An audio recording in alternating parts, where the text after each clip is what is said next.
Okay, so now that you've gotten a chance to try b on your own, let's try it together. First thing I'm going to do is I'm going to take my vertical line and separate the two terms.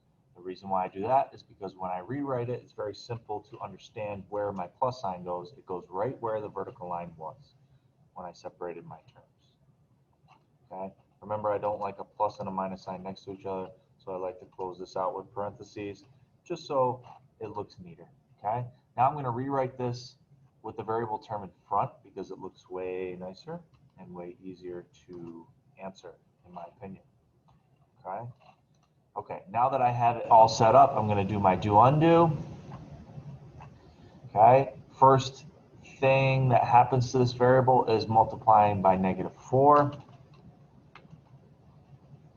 Okay, and the second thing that happens to this variable is add 51.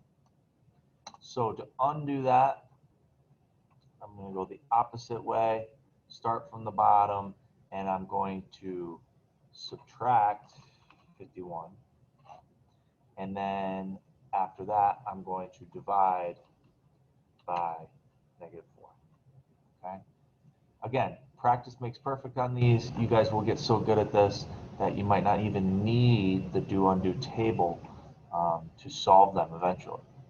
Okay, so let's rewrite the equation. -4m plus 51 equals 41. My first step tells me, because I'm going backwards, right, when I undo, first step tells me subtract 51. So I'm going to do that first. Notice you could have even saw that without doing the do undo table, because if I have a plus 51, the opposite is obviously going to be minus 51. Make sure you have your equal signs. Make sure you're showing all work I'm showing. Okay, I'm subtracting a bigger number, so I know that's going to give me a negative number. My second step is to divide by -4. Negative divided by negative is a positive. Now, 4 does not go evenly into 10. So the first thing I'm going to do is just rewrite it like that. I need to simplify this fraction. So I need to know what goes into both 10 and 4. Well, 2 does because they're both even numbers. So I'm going to divide them both by 2. 10 divided by 2 is 5. And 4 divided by 2 is 2. That is as simple as it gets.